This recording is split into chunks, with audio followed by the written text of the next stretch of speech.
Sorotan lain, Partai Keadilan Sejahtera mencopot Wakil Ketua DPRD Banten, Budi Prayogo, dari jabatannya. Pencopotan itu setelah terungkapnya memo Budi yang menitipkan calon siswa pada sistem penerimaan mahasiswa baru atau SPMB di salah satu SMA negeri di Cilegon, Banten. Partai Keadilan Sejahtera Banten meminta maaf atas kadernya Budi Prayogo yang mengirimkan memo menitipkan siswa agar lolos seleksi SPMB.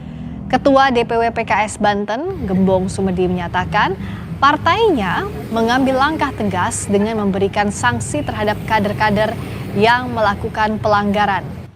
Jabatan Wakil Ketua DPRD Provinsi Banten bakal digantikan Imron Rosadi yang saat ini menjabat Wakil Ketua Komisi 5 DPRD Provinsi Banten dari fraksi PKS.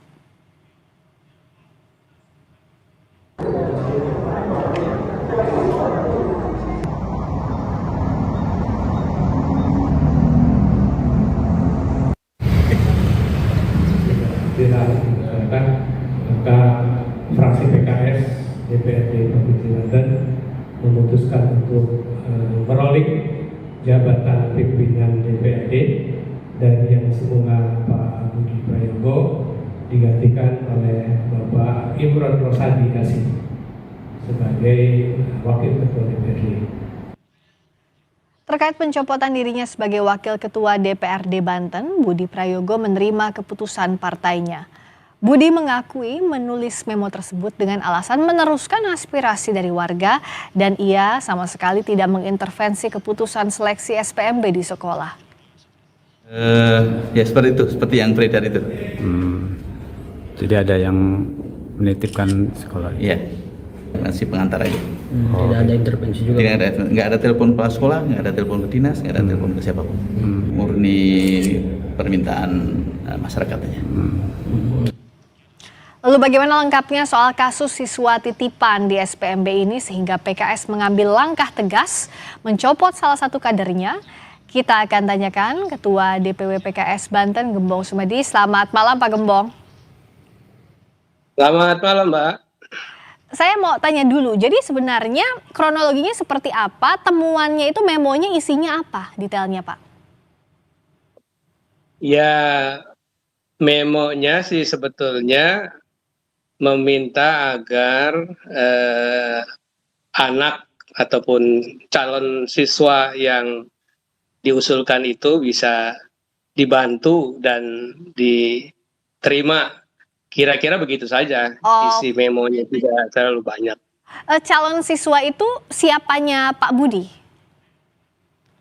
Menurut keterangan Pak Budi yang disampaikan ke saya bahwa calon siswa ini adalah tetangga dari stafnya. Kebetulan siswa ini termasuk yang kurang mampu, informasi Pak Budi secara ekonomi, sehingga dan di sisi lain dia ingin masuk sekolah negeri. Makanya tetangganya yang kebetulan stafnya Pak Budi itu minta tolong ke Pak Budi untuk membuat menandatangani memonya. Nah, seperti itu. Lalu kalau sebenarnya dalam proses yang benar, kalau ada siswa kurang mampu mau dimasukkan ke salah satu sekolah, apa yang PKS lihat sehingga ini dianggap menyalahi aturan yang dilakukan oleh Pak Budi? Ya, kalau memang ini siswa yang tidak mampu, kan ada jalur afirmasi ya. Jadi itu ada jalannya sendiri. Jadi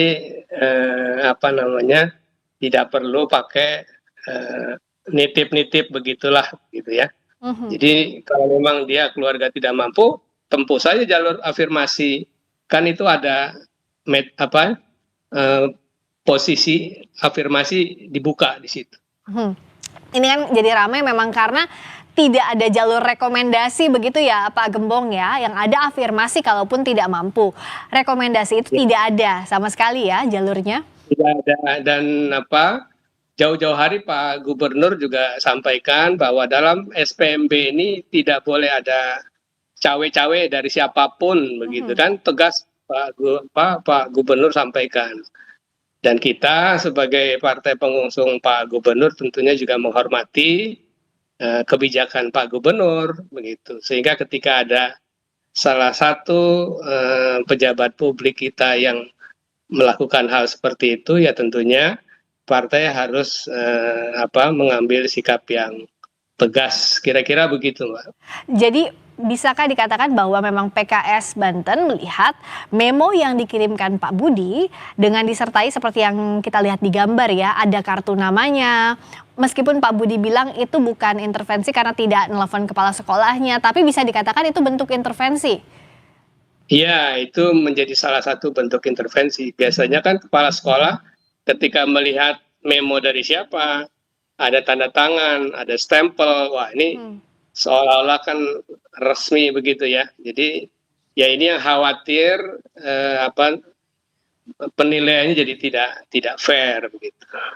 Oke, dan ada antisipasi ke depannya dari PKS atau apakah justru ada laporan-laporan lain selain titipan kasus yang akhirnya Pak Budi dicopot dari jabatannya atau laporan serupa yang diterima PKS Banten? Ya, artinya pencopotan ini sebagai antisipasi ya. Artinya kita sebagai partai tegas ya, untuk hal-hal yang seperti ini kita tidak mentolerir begitu.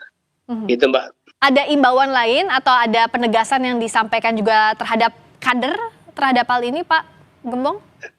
Iya, saya pikir kasus Pak Budi yang viral ini cukup menjadi pelajaran buat semua pejabat publik dari PKS ya, agar jangan coba-coba melakukan hal-hal yang bertentangan dengan kaidah etika di masyarakat. Saya pikir itu. Ya, termasuk kalau bicara soal pendidikan jangan sampai ada jalur ordal ya, karena tidak ada jalur ordal atau rekomendasi, tapi dilakukan sesuai dengan prosedur yang ada agar adil bagi semua pihak. Terima kasih Pak Gembong. Oke, sama-sama. Terima kasih Pak Gembong Sumedi, Ketua DPW PKS Banten. Berikutnya